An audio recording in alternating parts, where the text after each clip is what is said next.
The decree came down at midnight, stamped in the blood-red wax of the High Council of the Dusk Accord, and Marcelline Fairchild was the only human in the chamber who did not flinch when they read it aloud.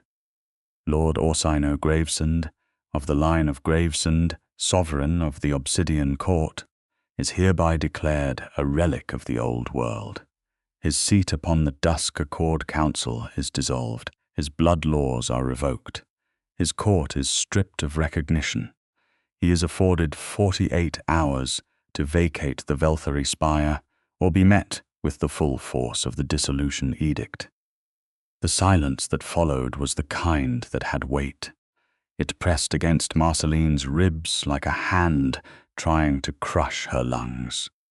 She stood at the back of the great chamber, a room carved from black marble 300 feet beneath the streets of Vienna, lit by chandeliers that burned with cold blue witchfire, surrounded by 47 representatives of every recognized vampire court, every registered supernatural faction, every political body that mattered in the hidden world. She was 28 years old, a licensed practitioner of medicinal blood alchemy, a fully certified healer, accredited by the council itself. She was also the only person in that room who intended to say something. She stepped forward before the echo of the decree had finished dying. "I formally object." Every head in the chamber turned, 47 pairs of eyes, some of them centuries deep with contempt, others simply cold with the particular blankness of the very old and the very powerful. At the front of the chamber, seated upon a carved obsidian chair that was not quite a throne but functioned as one, the figure of High Adjudicant Veilthorn Drescavian regarded her with the slow patience of a man who had seen empires fall and expected her to be considerably less interesting.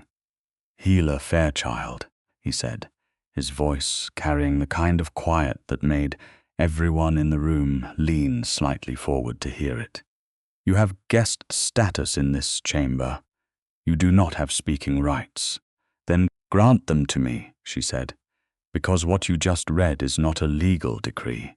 It is a political execution, and the man you are attempting to erase has a right to be heard before you strip him of everything he has." A murmur moved through the chamber like a wave, cool and sharp. Marcelline did not take her eyes off Veilthorn. She had practiced this. She had spent 3 weeks preparing for this moment, because she had known it was coming. She had found the sealed correspondence between Veilthorn and Lord Pyrathan Sulcove of the Eastern Spire 2 months ago, buried in the archive files she had been granted access to for a routine pharmaceutical registry update. She had read every word of it. She knew exactly what this was. This was not a modernization. This was not the Dusk Accord evolving beyond old-world titles and sovereign courts. This was Pyrathan Sulcove reaching through Veilthorn's considerable vanity to eliminate the one vampire lord whose territory, whose blood law rights, whose ancient claim over 3 of the most critical subterranean feeding districts in Central Europe stood between Sulcove and total dominance of the Accord's resource network. This was a betrayal wrapped in parliamentary language, and Marcelline had come prepared to say so out loud. She was acutely aware, the woman who had spent the last 14 months working as the contracted healer for the Obsidian Court. The woman who had arrived in this underground world by accident, referred by a specialist colleague who had quietly confided that the vampire lord at the top of the tallest private building in Vienna had sustained wounds in a blood law enforcement dispute that no human doctor could explain. She had been skeptical. She had gone anyway because she had never once in her life turned away from something she did not understand. She had walked into the Velthary spire and met Orsino Gravesend, and everything she had understood about herself and the world had shifted on its axis. But that was not what she was thinking about right now. Right now she was thinking about how to keep him alive. Valethorn studied her for a long moment, and then, perhaps because he was curious, or perhaps because he thought her objection would be easily dismantled, and publicly doing so would serve his purposes, he inclined his head. "You have 3 minutes, Healer Fairchild. Use them wisely." She did. She laid out the procedural violations in the decree. She cited the clause in the Dusk Accord's founding charter, written in 1887, that required any dissolution of a sovereign court to be preceded by a minimum of 90 days formal notice, 2 independent audits of the court's compliance record, and a full hearing in which the lord in question had the right to present a defense. None of these had occurred. She cited the secondary clause that prohibited any council member from initiating a dissolution proceeding against a court in which they held an active resource interest. She did not say Pirathan Sulcove's name. She did not need to. She watched the way Valethorn's jaw tightened when she reached that point, and she knew she had landed the hit. "The decree as issued," she finished, "violates the Accord's own founding law in at least 6 documented ways. It cannot stand. Lord Gravesend must be given the hearing to which he is legally entitled." The chamber was very quiet. Then, from a doorway to her left that she had not noticed open, a voice said, "She is correct on every count." Orsino Gravesend walked into the room, and even now, even knowing him as she did, Marcelline felt the air change when he moved through it. He was tall, the kind of tall that made a room feel smaller. His hair was white as bone, worn loose to his shoulders, and his skin held the particular luminous pallor of the very old among his kind, a translucence that made him look carved from moonstone rather than made of flesh. He wore a dark coat that fell to his knees, perfectly cut, no embellishment except for the obsidian clasp at his throat that bore his house crest. His eyes were the deep, particular grey of a winter sky at the moment, just before it breaks open. He moved with the absolute unhurried certainty of someone who had never, in several centuries, needed to rush toward anything. He was the most beautiful and the most dangerous thing Marcelline had ever seen, and she had been in love with him for 8 months without either of them having said so. Yet he stopped beside her, close enough that she could feel the cold that lived in him, the way warmth lived in a fire, constant and fundamental. He looked at Valethorn. He did not look at Pirathan Sulcove, who sat 3 seats to the left on the council row, though Marcelline noted that Sulcove had gone very still. "You had your decree prepared before I was notified," Orsino said. His voice was low and even, and carried the chambers, the way the witchfire carried light without apparent effort. That alone constitutes a violation of the Accord's transparency clauses. Healer Fairchild has articulated 5 additional grounds for procedural nullity. I will wait while you determine how you wish to proceed. Valethorn's expression did not change, but something shifted behind his eyes. He looked at Orsino, and then at Marcelline, and then back at Orsino, and Marcelline understood in that moment that Valethorn had not expected either of them to be prepared. He had expected a midnight decree to land before Orsino had time to organize a response. He had expected Orsino to arrive hours from now, after the decree was already filed and in motion, possibly with legal counsel he had scrambled together too late. He had not expected Marcelline Fairchild to be standing in this chamber at midnight, with a memorized recitation of the founding charter's procedural requirements. "The decree," Valethorn said, after a long pause that cost him considerably, is suspended pending review of the procedural grounds cited. Pyrathon Sulkov made a sound that was almost a word, and then thought better of it. Marcelline breathed. Orsino's hand found the small of her back. The briefest, lightest pressure, gone in less than a second, but she felt it everywhere. They left the chamber side by side, moving through the corridor of black stone with its cold blue lights and its smell of old power, and neither of them spoke until they had reached the private lift that carried them back up through the building's hidden infrastructure toward the spire's private floors. The doors closed, and in the vertical quiet of the ascending chamber, Orsino turned to look at her. "You found the correspondence," he said. "2 months ago. You said nothing. I needed to verify everything before I told you, and then I needed to prepare." She met his gaze directly, which she had learned early on was the only way to meet it. Looking away from Orsino Gravesend made you feel as though you had surrendered something. "I did not want to bring you a warning. I wanted to bring you a solution." Something moved in his grey eyes. It was not a small thing. "You have been carrying this for 2 months alone." "Yes, Marcelline."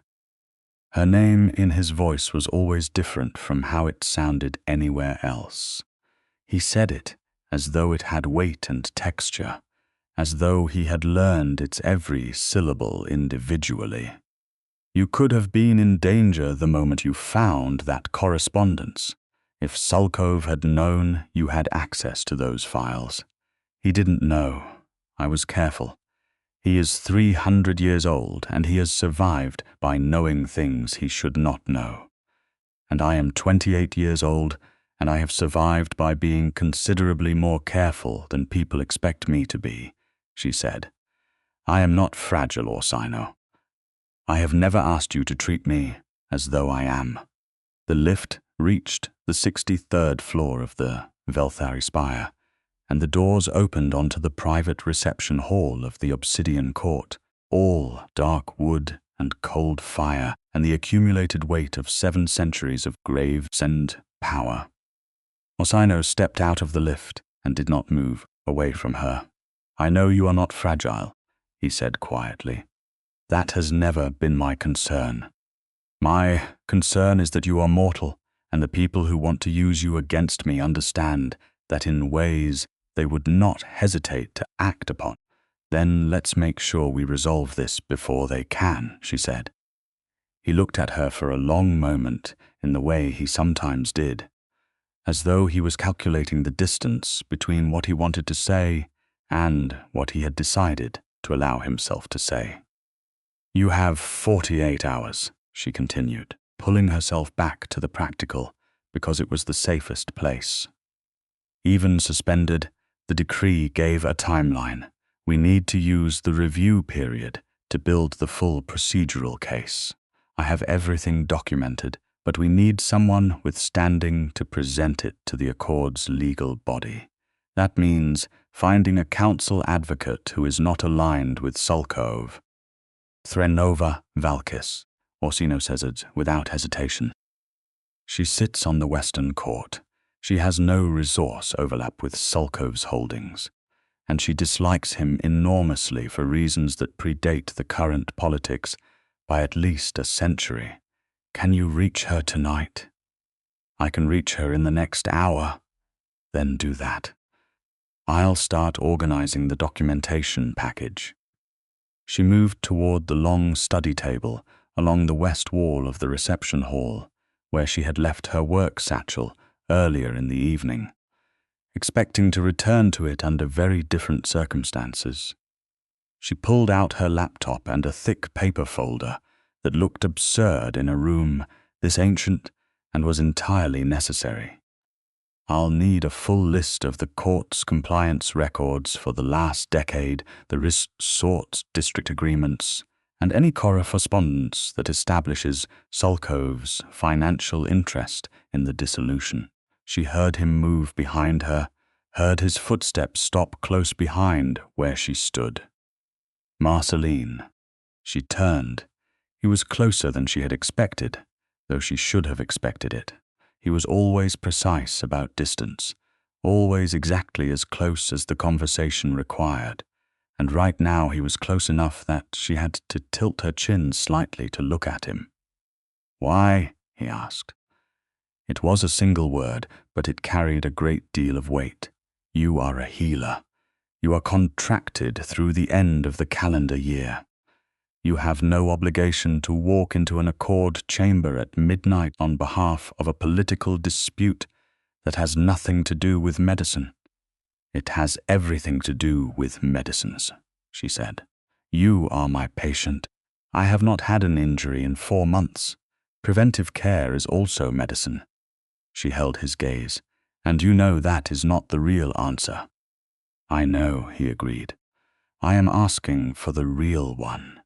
The words she had been keeping behind her ribs for months pressed forward, and she made a decision, because she was Marcelline Fairchild, and she had never once in her life refused to walk towards something true. "Because you matter," she said. "Not as a court, not as a legal entity. You, specifically. You matter, and what they tried to do tonight was designed to make you disappear. And I am not willing to stand quietly while someone tries to erase a person I care about. That is the real answer." Orsino was quiet. In 7 centuries, she suspected, he had developed a very specific relationship with silence. For him it was not absence but presence, a place where things were considered with the full weight of accumulated time. She waited in it, because she had also learned that about him. "I have been very careful," he said at last, "not to ask more of you than your contract specifies.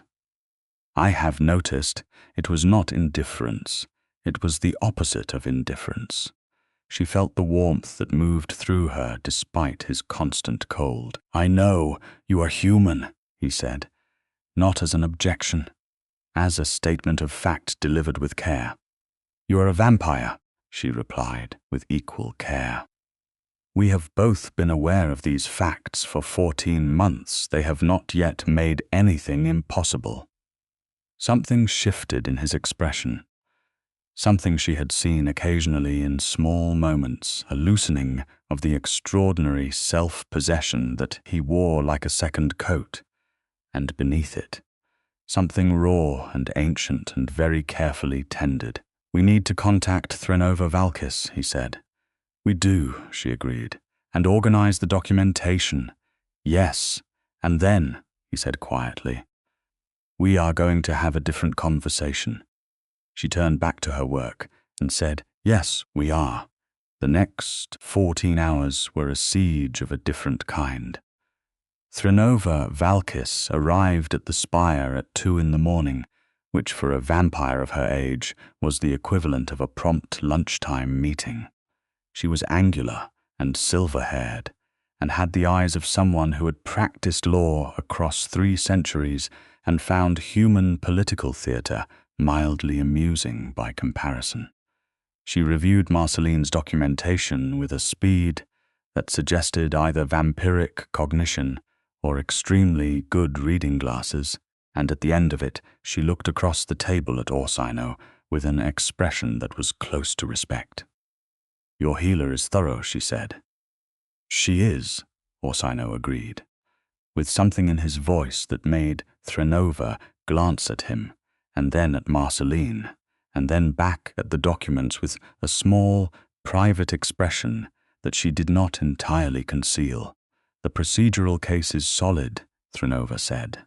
6 violations, possibly 7 if we can prove the notification timeline was deliberately compressed. The resource interest clause is the strongest weapon. If we can get Sulkov's financial structure into the review record, the decree collapses entirely. "Can you get it into the record?" Marcelline asked.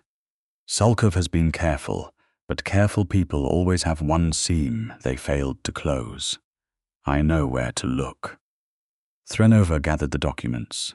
"I will need until morning. The review hearing is scheduled for this evening, per the Accord's expedited process.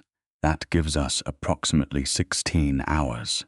She left efficient and purposeful, and the spire settled back into its particular quiet. Orsino sent his household staff away at 4 in the morning, which left him and Marcelline alone in the long study, working across the wide dark table with its scatter of papers and the cold blue glow of her laptop screen. She compiled records. He dictated from memory entire passages of court agreements, financial arrangements, and historical precedents, with the effortless recall of someone who had personally witnessed many of them being signed. At some point around 5, she reached across the table for a document, and her hand crossed the back of his. And neither of them moved for a moment, her warm fingers against his cool ones. And then she turned her hand, and his turned with it. And they sat like that while she continued to read the document with her other hand. And he said nothing, and she said nothing, and it was the most honest thing that had happened between them in 14 months. Dawn came, which meant nothing inside the spire. The building was constructed specifically for its inhabitants, every window sealed with glass that filtered out the ultraviolet spectrum entirely, a technological solution to an ancient vulnerability that Orsino accepted with the pragmatic grace of a man who understood that adaptation was not defeat. He brought her coffee at 6, which she found remarkable, because she had never seen him operate the kitchen. "I did not make it," he said, reading her expression. "Estelle was here until 4, and she left a pot on the timer. Thank Estelle for me. You could thank her yourself. She is very fond of you. I know. She gave me a recipe for blood orange galette 3 weeks ago." She wrapped both hands around the cup. "Orsino, we should talk about what happens if the review does not go our way." He sat down across from her. "It will go our way," Thrinova said. "The case is solid." "Solid is not certain, no, it is not." He folded his hands on the table. "If the review fails, I have 2 options. I can appeal to the old convention, which predates the Accord, and whose authority supersedes it in matters of ancient blood law. It takes longer and requires 3 sovereign witnesses, but it cannot be dismissed by Accord politics. How long would that take? 6 to 8 weeks if I move quickly. During that time, I would be without Accord recognition, which limits my ability to enforce blood law in the feeding districts. And the second option?" He was quiet for a moment. "I could challenge Sulkov directly. Under the old codes, a lord whose sovereign rights are threatened through political manipulation has the right to demand a trial by compact, a formal confrontation before witnesses in which the matter is settled through direct power assessment rather than parliamentary procedure." Marcelline set her coffee down carefully. "What does that mean, specifically?" "It means what it sounds like," he said. "It is not as simple as a fight. It is a structured demonstration of standing, of whether both parties can maintain their claim to their territories through the demonstration of their house power. In practice, it rarely comes to direct violence. The power assessment itself is usually sufficient, but it can come to direct violence. It can. And Sulkov is 300 years old. I am 712, Orsino said, without particular emphasis. Age and power are not the same metric in our world, but they correlate more than the young like to admit. "I don't want you to fight him," she said. Something moved through his expression, careful and warm at once. "I am aware of that. I mean it pragmatically as well as personally. A compact trial would be on Sulkov's terms in his territory. The appeal to the old convention uses the charter you have a right to. It is the better legal ground. It is also the slower ground," Orsino said. "And in 6 to 8 weeks, a great deal can happen.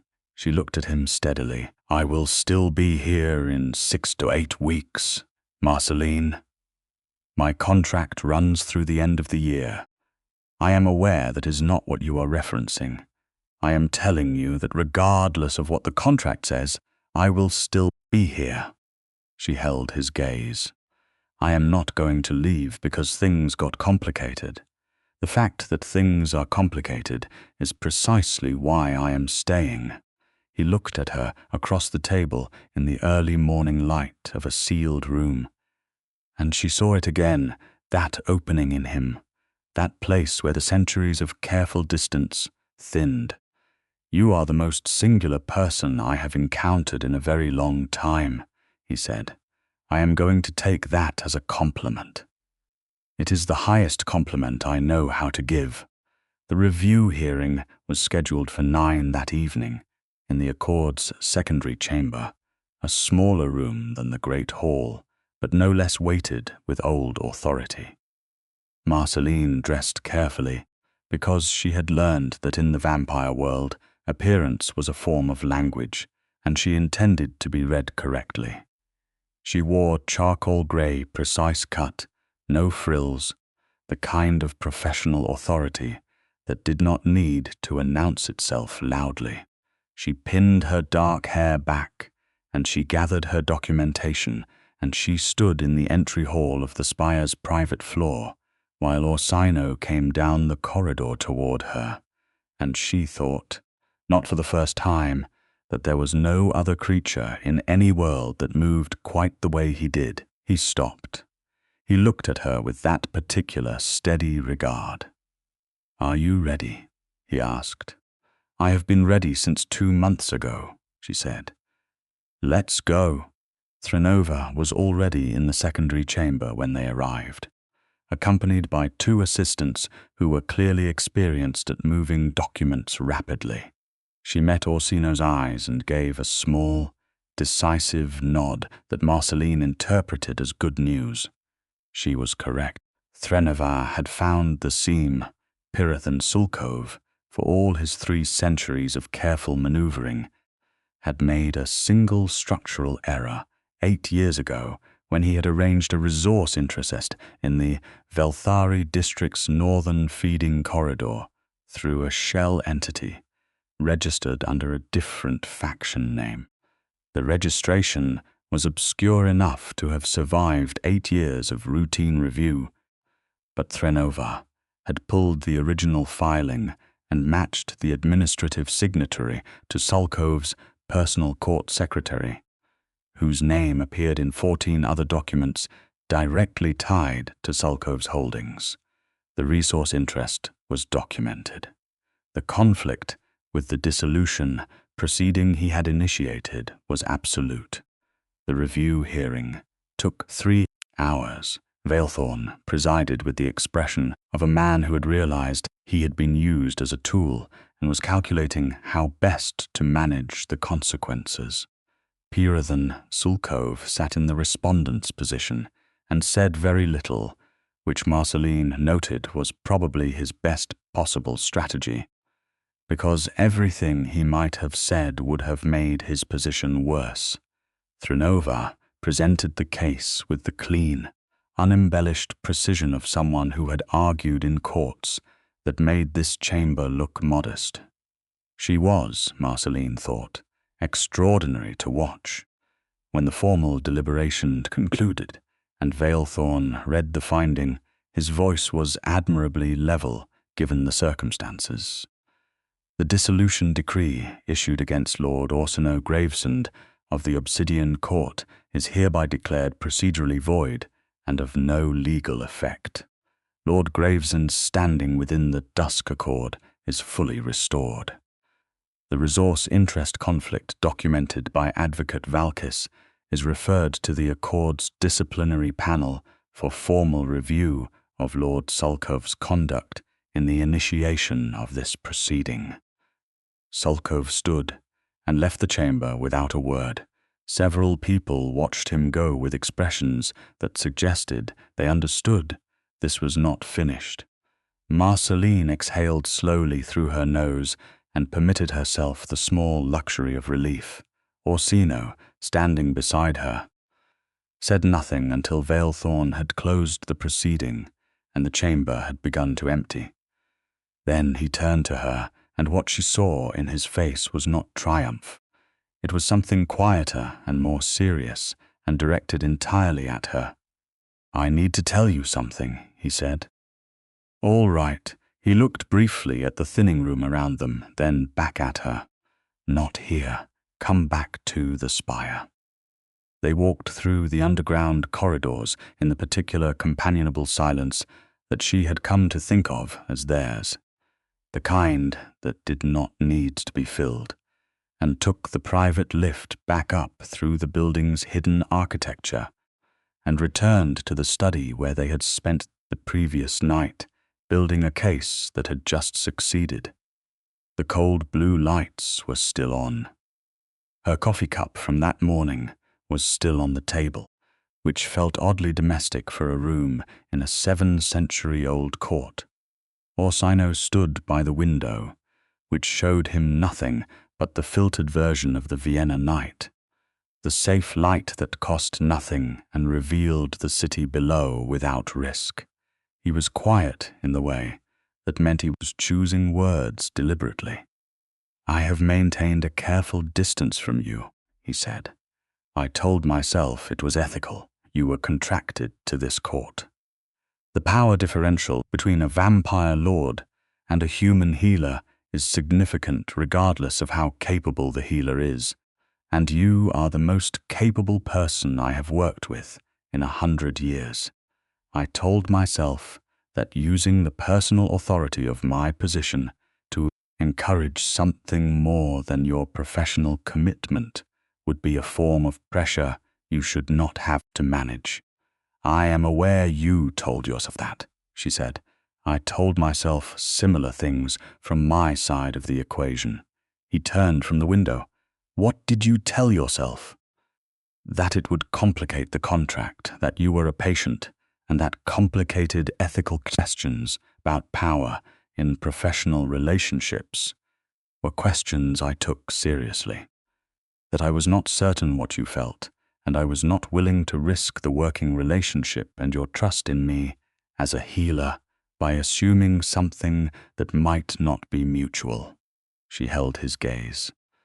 "And also that I had absolutely no framework for whatever this was, because I had never been in a situation remotely like it, and I was not prepared to make a significant decision based on incomplete information. And now? The information is considerably more complete," she said. 14 months of it, which is not a long time to you. I understand that. To you 14 months is not nothing, he said. Not for a long time has 14 months been nothing to me. He moved away from the window, closing the distance between them in the slow, deliberate way that was characteristic of him, nothing hurried, nothing accidental.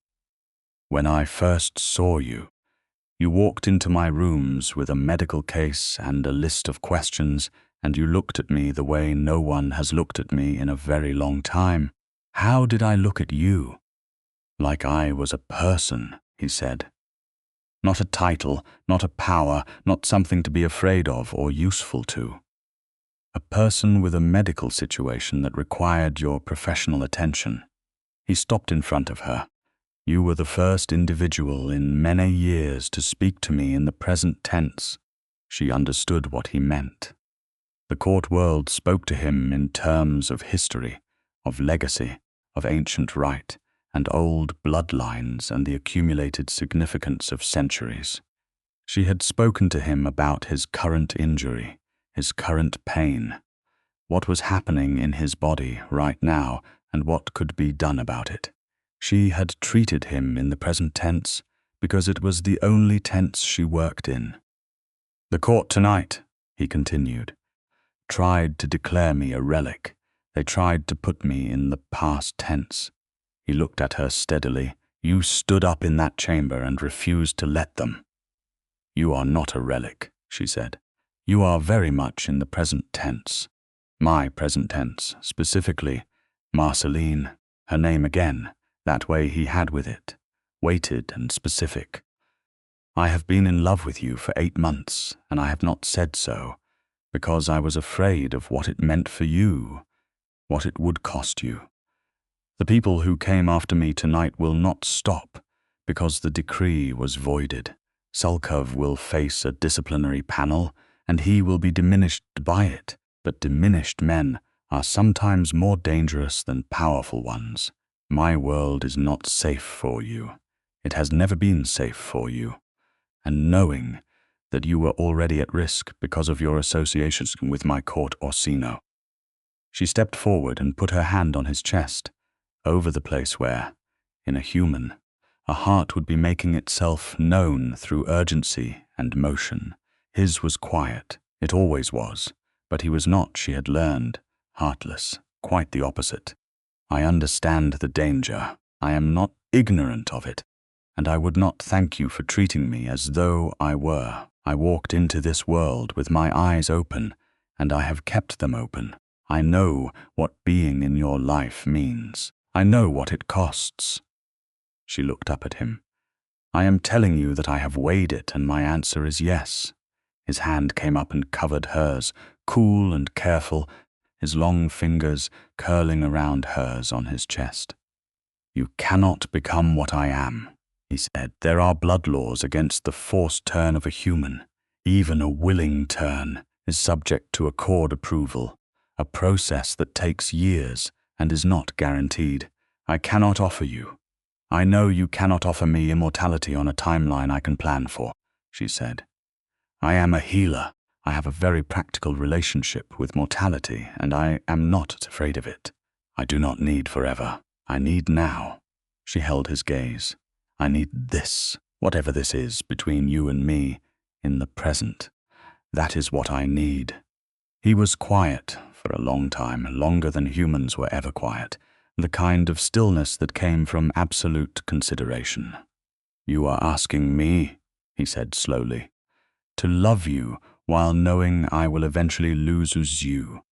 People who love each other, she said gently, always eventually lose each other. You know that better than anyone. Something broke open in his expression then, something enormous and old and carefully kept, and he brought her hand up from his chest and pressed his lips to her knuckles with a deliberateness that made her heart stutter, and she felt the cold of him against her skin like a brand. I have been careful not to want things, he said against her hand, for a very long time. No, she said. I think you should stop being so careful. He lifted his head and looked at her, and what she saw in his grey eyes was everything, all of it. The centuries, and the caution, and the longing, and the particular quality of love that belongs to those who have loved across enough time to know how rare it truly is.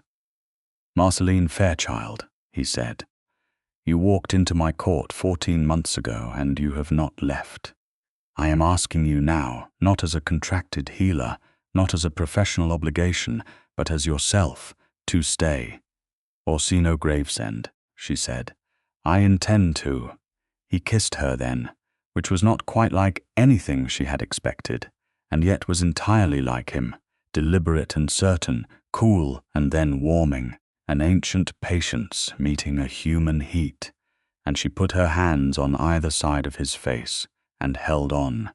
The weeks that followed were the strangest and most vivid of Marcelline's life, because living in the present tense with Orsino Gravesend was precisely as described, intense and detailed, and full of the texture of daily discovery. She learned things about him that the professional months had not revealed. He played piano with the serious competency of someone who had had 400 years to practice it. He read obsessively, physical books rather than digital, and his collection occupied an entire floor of the spire. He disliked the taste of synthetic blood substitutes with a fastidiousness that he acknowledged was irrational and maintained anyway.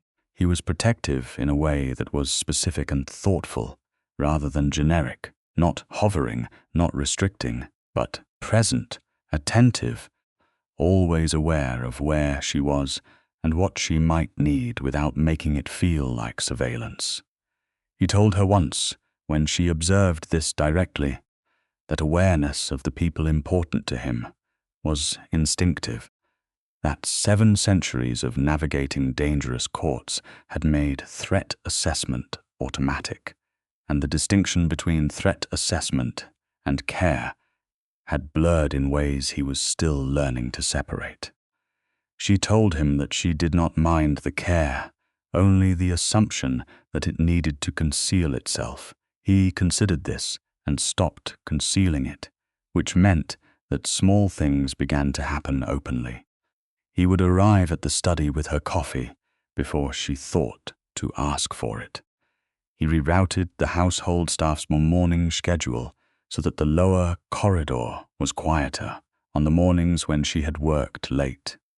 He had Estelle learn 3 additional recipes that he had once, in passing, heard Marcelline express interest in.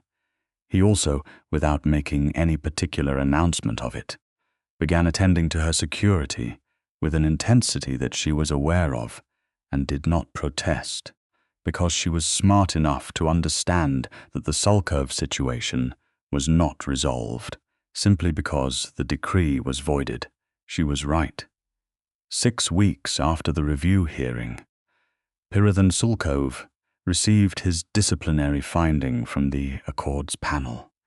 He was stripped of 2 of his resource interests and formally censured, which were consequences significant enough to be genuinely damaging and not significant enough to end his ambitions. He issued a statement through official channels expressing full compliance with the panel's findings and respect for the Accord's authority, which Orsino read aloud to Marcelline in the study with the dry precision of someone reading a particularly transparent fiction. "He is planning something," Orsino said. "I know. He cannot move against me directly now. It would be too obvious." "Which means he moves against something near you," she said, and looked up from the blood alchemy report she was reviewing. Their eyes met. "Marcelline, I am not going to react with panic," she said. "What are his actual options?" He sat across from her, and they talked through it, the way they talked through everything, systematically and honestly. Sulkov could attempt to have her accreditation reviewed by the Accord's Human Liaison Board, which monitored the credentials of all human practitioners working within vampire courts. It was a slow mechanism, but it had teeth. He could attempt to discredit her documentation from the review hearing, which would be difficult given Thrinovar's involvement, but not impossible. He could attempt a direct approach, something social or political, trying to make her a liability to Orsino through association rather than through the courts. Or he could do something more direct than any of these, in the tradition of those who had run out of legal options. "I am not going to simply wait for him to choose," Marcelline said. "Neither am I," Orsino folded his hands. "I have already spoken to Thrinova about preemptive options. If we can compile a full financial exposure of Sulkov's resource manipulation over the last 20 years, the pattern would be sufficient to bring a formal case to the old convention. Not just the resource interest in my district. The full pattern. How long would it take to compile?" "With the right access, 3 weeks. What do you need?" "The Eastern Spire's archive records, which are obviously in Sulkov's territory." She looked at him. "You know someone with access." "I know several people. The question is whether any of them would act on my behalf at personal risk to themselves." "Who is most likely?" He was quiet a moment. "Lady Seraphina Cruan. She sits on the Eastern Spire's Resource Council, but she has her own grievances against Sulkov that go back to a blood law violation he committed against her secondary court 40 years ago. and was never held properly accountable for. Have you spoken to her recently? Not in some years. Our courts have been cordial but not close. That, Marcelline said, sounds like a visit worth making.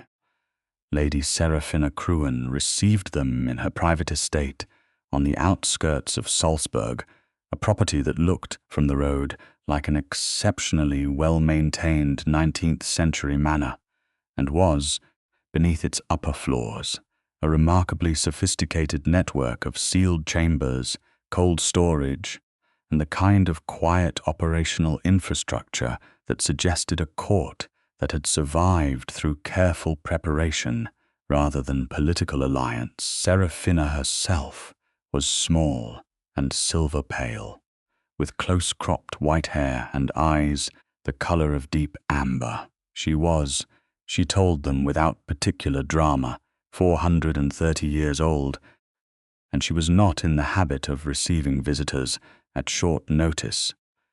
But she was willing to make an exception for Orsino Gravesend, because she had once owed his grandfather a debt of significant magnitude, and she felt the family line had still not been adequately compensated.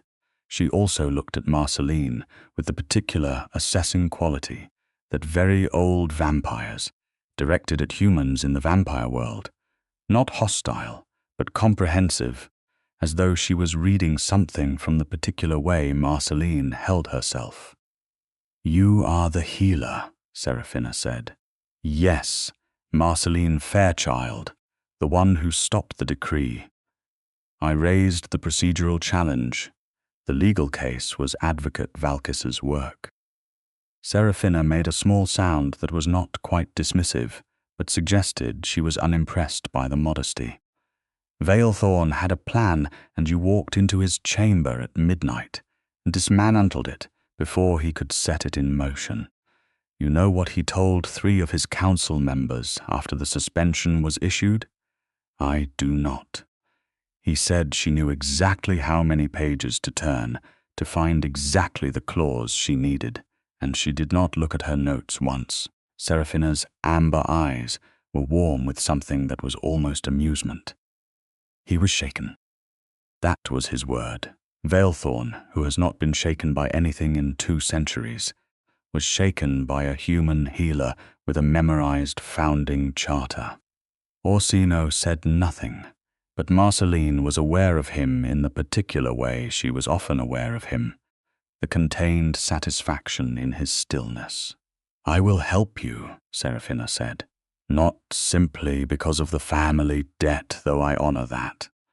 Because Sulkov has been moving pieces on this board for 20 years, and no one has had both the evidence and the will to stop him.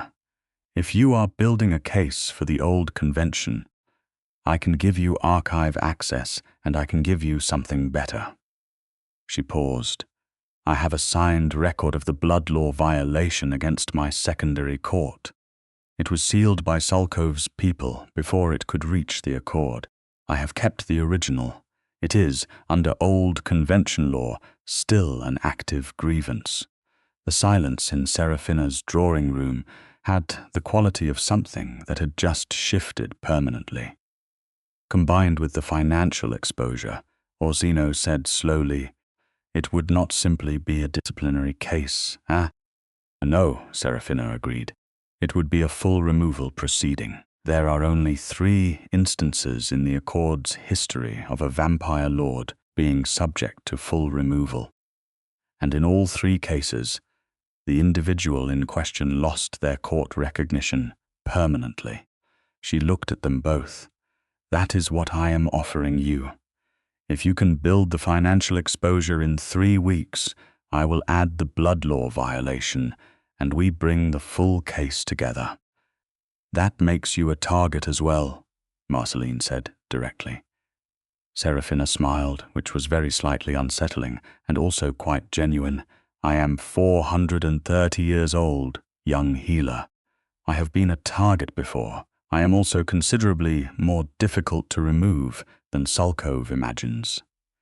They left Salzburg with a working alliance, a promised archive access arrangement, managed through Serafina's discreet assistant, and something Marcelline recognized as momentum in the car moving north through the Austrian night.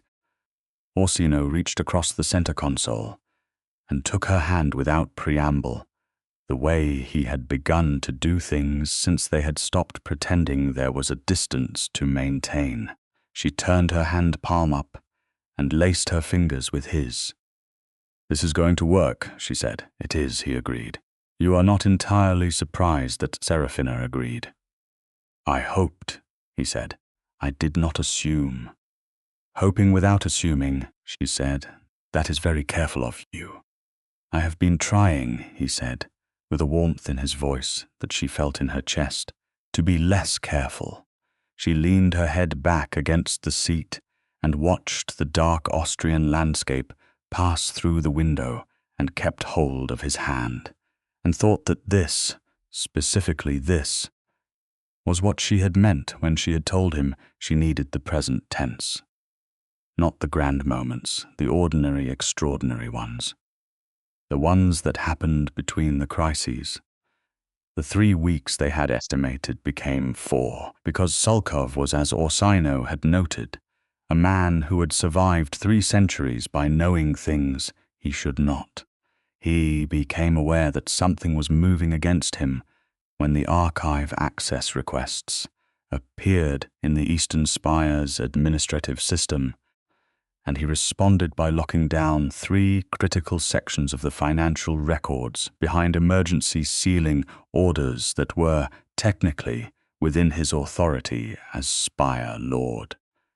It created a 10-day standoff in which Serafina's people worked around the sealed sections from the outside records, while Orsino and Marcelline cross-referenced the financial patterns that were accessible, building the structure of the argument from the documents they had, while leaving deliberate gaps where the sealed records would have to be introduced via the old convention's subpoena authority.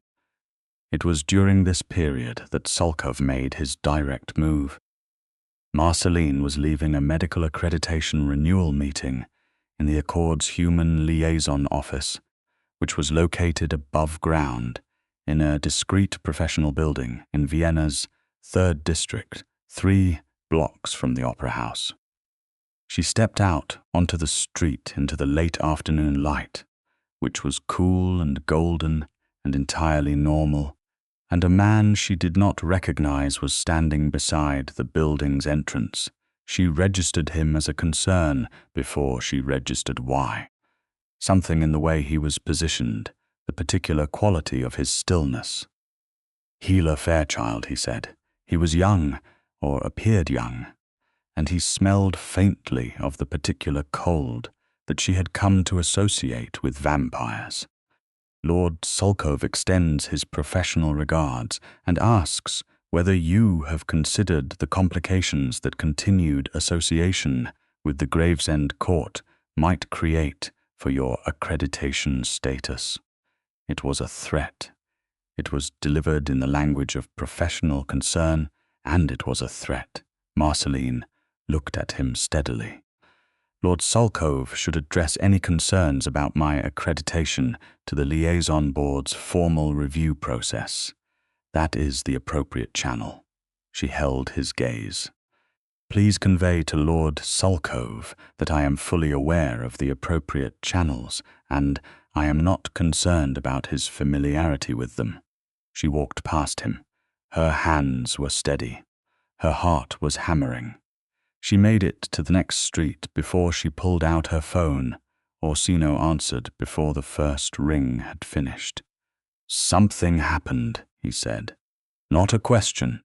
Sulkov sent someone to the liaison building, a warning about my accreditation." She kept her voice level and factual. "I am walking north on Schubertgasse. I am fine. Do not stop walking. I will be there in 4 minutes. Orsino, it was a warning, not an action. I know exactly what it was," he said, and the particular quality of his voice in that moment. The controlled intensity of it was something she had not heard before. 4 minutes. Keep moving. He made it in 3.5, which in Vienna's 3rd district traffic was a minor logistical miracle. And she understood from the way he stepped out of the car before it had fully stopped that the careful composure she was accustomed to from him had been tested. He looked at her with the thoroughness of someone conducting an immediate damage assessment. "I am fine," she said again. You are," he agreed. And the quality of his relief was something she felt even across the short distance between them on the pavement. He put a hand on her shoulder, her arm, a brief but absolute contact. Checking, present, here, come. In the car, moving back toward the spire through the orange and gold of the late afternoon city, he was very quiet for a long time. "He is escalating," she said. "Yes. The archive lockdown was not enough for him. He is trying to make me a vulnerability. He is trying to use you as leverage," Orsino said, "which tells me the case is further along than he is comfortable with. He knows something is being built. Then we need to move faster. Serafina's people are already pushing the accessible records. If we present to the old convention with what we have, supplemented by the subpoena authority for the sealed sections." How long would a subpoena authority take to obtain from the old convention? 3 days if I "Invoke emergency heritage standing. I have grounds for it. The blood law violation against Serafina's court qualifies as an active heritage grievance under the original compact." "Then invoke it today," she said. He looked at her. "If I invoke emergency standing, Sulkov will know we are moving. He may act before the convention can respond." "He already knows we are moving," she said. "He just sent someone to threaten me on the street. The time for quiet preparation is done." She held his gaze. "Invoke the standing." He did. The following 72 hours moved with the particular speed of things that had been carefully built and were now in motion. The old convention's emergency panel convened via a remote authentication process that Marcelline would never have been able to imagine before her introduction to this world, reviewed the heritage standing invocation, and issued the subpoena authority within 40 hours.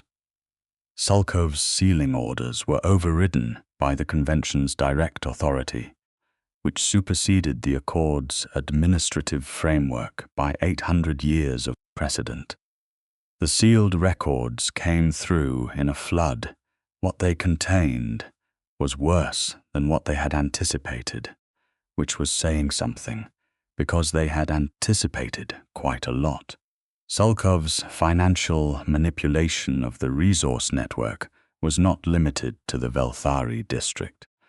It ran across 9 courts in 5 countries, a systematic redirection of feeding district revenues through shell entities, a practice that had been ongoing for at least 40 years, and in 3 cases involved deliberate falsification of compliance reports submitted to the Accord, which constituted not just a political violation, but a direct breach of blood law.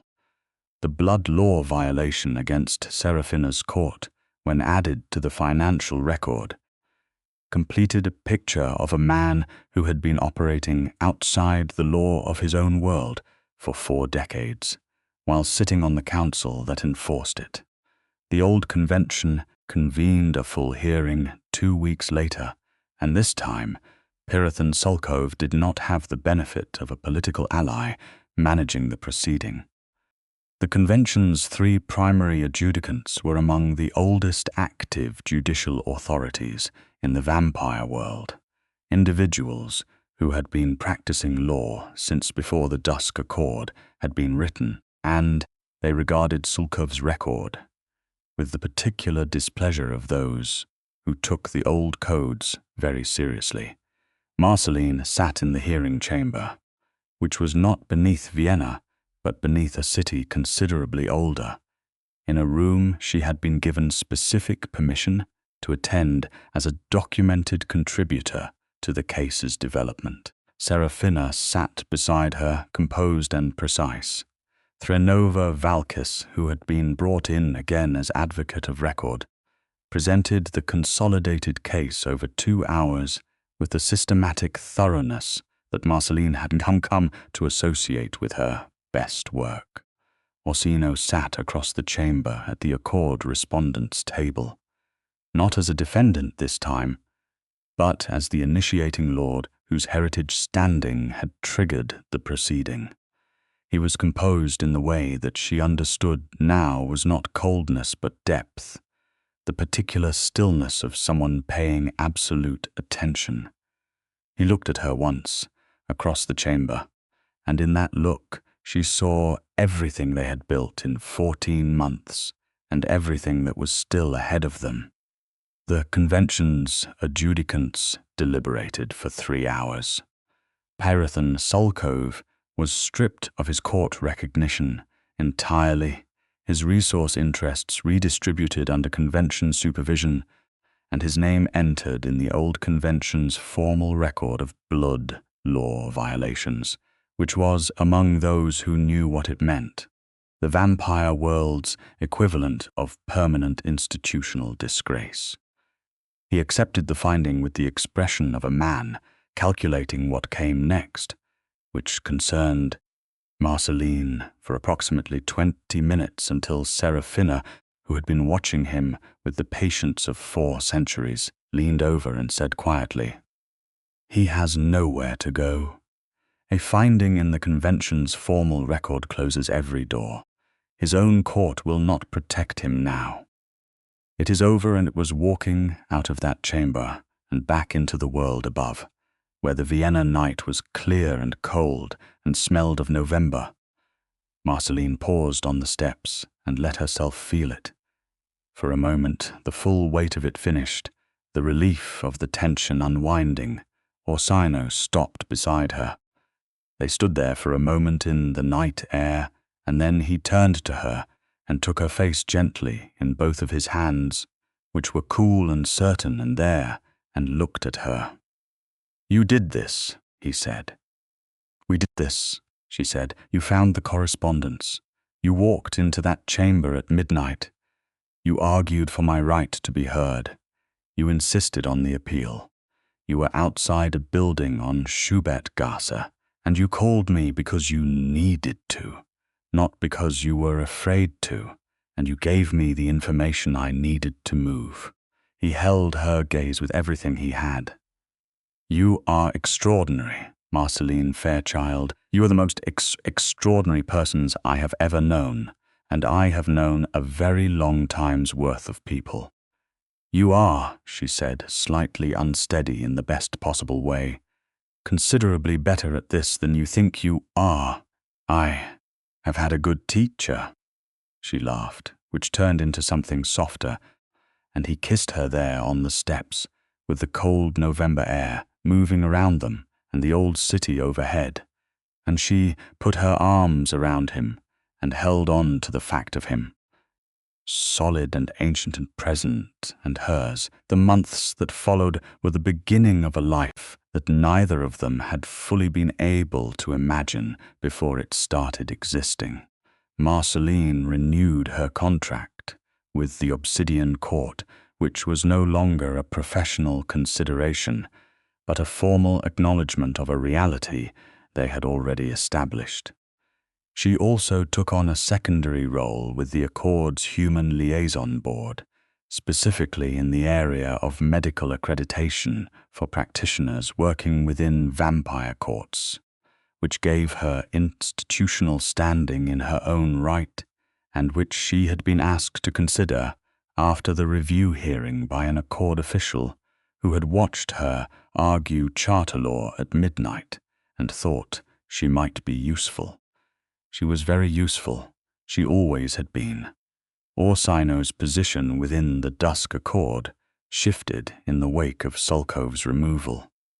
Without the political pressure that had driven the dissolution decree, his standing was not merely restored but improved, because the case had demonstrated a capacity for systematic documentation and legal maneuvering that impressed even those who had not previously been his allies. Valethorn, who was clearly a man who could read which way a situation had resolved, extended a formal invitation to Orsino to participate in the Accord's reformed Resource Council, which was being restructured in the wake of Sulkov's findings. Orsino considered the invitation for 2 days and accepted it, which Thrinova told Marcelline privately was the most significant expansion of Obsidian Court political influence in 100 years. Serafina Cruan became a genuine ally, which surprised everyone who was not Marcelline, who had recognized the quality of Serafina's regard in that drawing room in Salzburg and had correctly assessed it as the beginning of something durable. Estelle's blood orange galette Marcelline discovered when she finally made it herself in the Spire's kitchen. One morning, while Orsino sat at the kitchen table with a book and watched her with that particular expression she had come to think of as his happy expression. Even though it was quieter than most people's happy expressions, came out perfectly on the first attempt, which Orsino said was evidence of exceptional skill, and Marcelline said was evidence of a good recipe. Both can be true, he said. Both can be true, she agreed.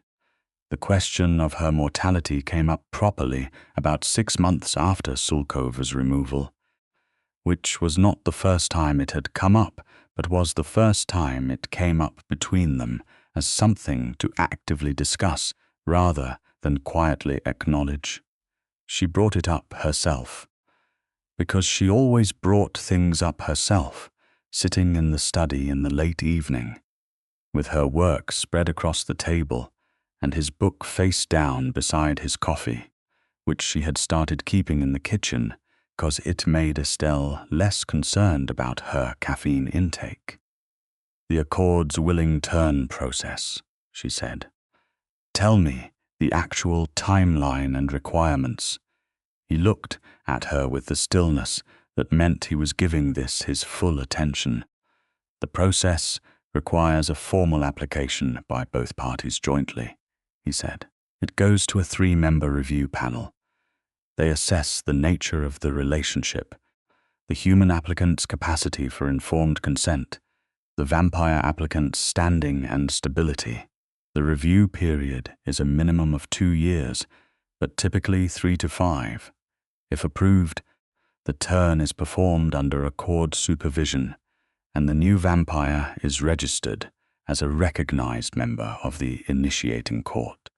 There is a 6-month monitored integration period, and the approval rate for applications with strong standing and documented relationship history approximately 70%. That is not bad, she said. No, he agreed carefully. It is not. The 3 to 5 years is the hard part, she said. That is a long time to be in a holding position on a significant decision. It is, he said. I want to be clear that I am not. This is not something I am requesting or expecting. You are 28 years old and you have an entire life, Orsino, she said with patient affection. I am 28 years old and I am in love with a 700-year-old vampire lord. My life has already taken a direction that 28-year-old me could not have predicted. I am not asking you because I feel pressured. I am asking because I want to understand the architecture of a future I am considering. He was quiet for a long moment. If we applied, he said, I would want it to be because you have had every opportunity to choose differently and have chosen this. Not because I am what is in front of you, because I am what you want. You are what I want, she said simply. You have been for quite a long time. Then we apply, he said. When you are ready, there is no urgency. I will still be here.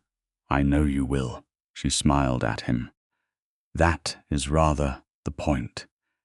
They submitted the application 8 months later, jointly, with the full documentation of their professional history, the legal proceedings, Marceline's institutional standing with the liaison board, Orsino's restored and expanded court standing, and a personal statement from each of them that was, in both cases, honest to the point of being unguarded.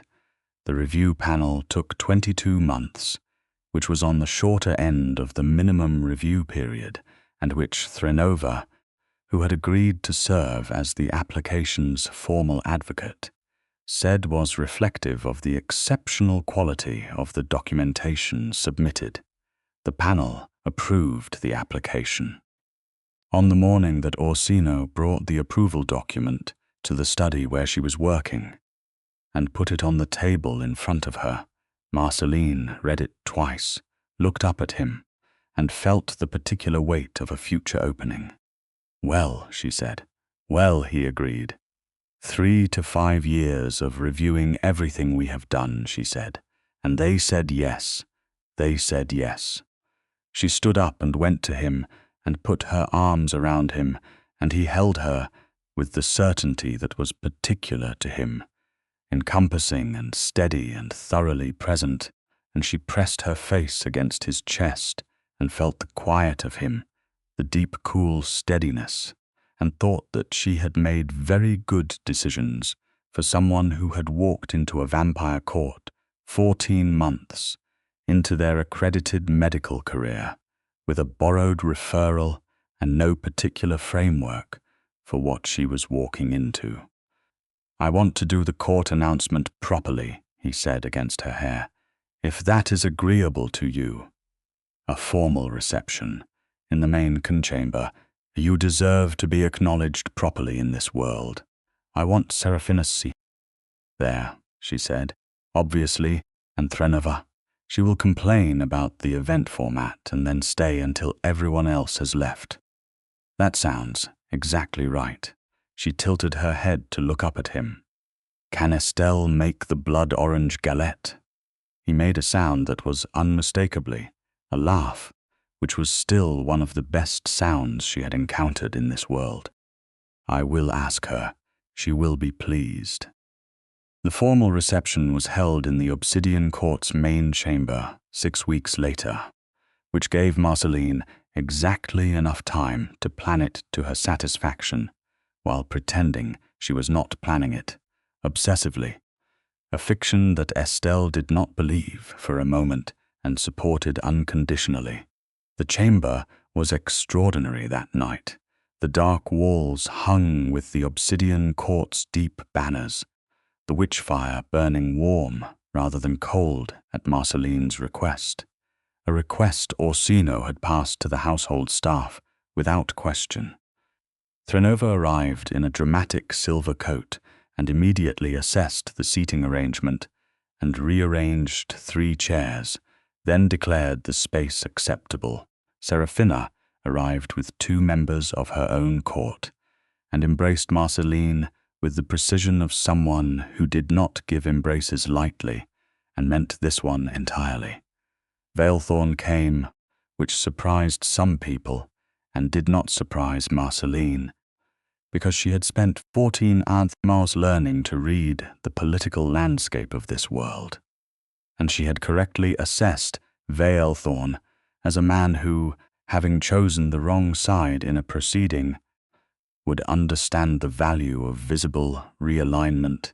He brought a formal gift from the Accord, a recognition of the Obsidian Court's expanded standing, which was a political statement delivered as a courtesy, and he greeted Marcelline with the particular formal warmth of someone who had been shaken by her once and had decided to take the lesson rather than resent it.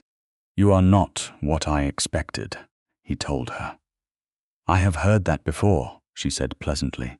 "No," he said. "I mean it as a significant compliment. The Accord has human practitioners going back 100 years. None of them has ever walked into a challenge proceeding without standing and argued their way into standing before I could object." He paused. We could use someone with your understanding of the founding charter on the liaison board's expanded committee. I am already on the liaison board, she said. I am suggesting an expanded role. She looked at him with the careful assessment she had learned to apply to every offer from every political entity in this world. That is something I would want to discuss with formal terms in writing before agreeing to. Veilthorn smiled, which was somewhat rare. Of course. She found Orsino near the chamber's north wall later in the evening, talking with 3 members of the Resource Council, and she stood beside him and felt his hand find the small of her back in the brief, certain way it always did. And she thought that 712 years of one person existing in the world, careful and alone and waiting for something he had not expected to be waiting for, had been building toward this night in ways neither of them could have predicted. She also thought she was very glad she had taken that referral. When the guests had gone, and the chamber was quiet, and the witch-fire had settled to its lowest warm burn, Orsino and Marcelline stood in the middle of the obsidian court's main chamber, and she looked up at the room that had been the center of 7 centuries of history, and thought about all the futures that were now waiting to be built. The panel's approval goes into the formal record tomorrow, she said. Yes, and the integration monitoring begins after the turn, which is scheduled for February, he said, which gives you 4 months. I do not need 4 months to be sure, she said. I know, he said. The 4 months are for you to continue to be yourself before everything changes. She looked at him, this man, this ancient careful man who had learned to stop being careful specifically for her, who had loved her in the present tense for long enough that she had stopped counting the time and simply lived in it. You know what the court said, she told him. They said you were a relic. They did. They were wrong, she said. You are not a relic. You are not the past. You are exactly here in this room with me right now. Because of you, he said quietly. Because of us, she said. He looked at her with everything he had, all of it, the centuries and the caution and the love that had built quietly for 8 months before either of them had said so, and the year that had come after, and the future that was waiting in February and beyond. Marcelline Fairchild, he said, and her name in his voice was still the same as it had always been, weighted and specific, and entirely hers. I know, she said. I love you too. I have for quite a long time. He pulled her close, and she went, and in the quiet of the obsidian court's main chamber, with its old, dark walls and its warm witch-fire, and its 700 years of history, they stood together in the present tense, which was, she had always believed, the only tense that truly mattered. Later, when Estelle was clearing the last of the reception's arrangements and found the 2 of them sitting together at the long study table, Marcelline reading and Orsino writing, their hands resting together on the table.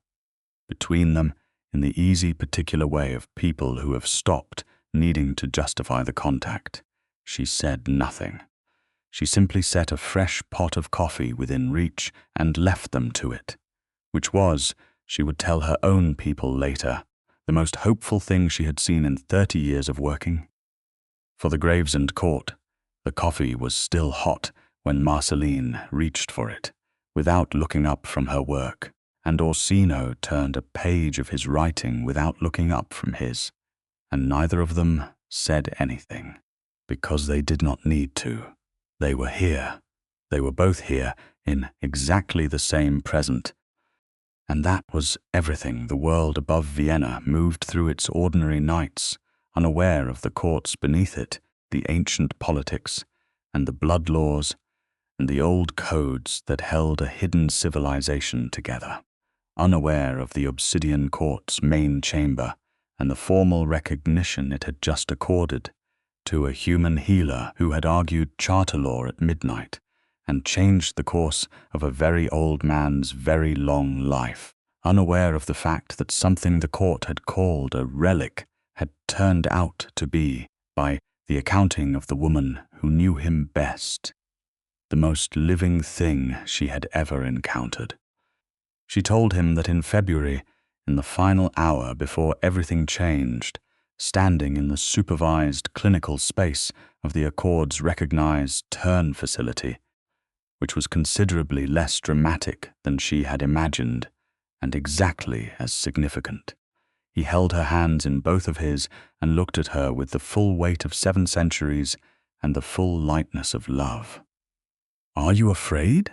he asked. "No," she said honestly. "Are you?" "Yes," he said, equally honestly.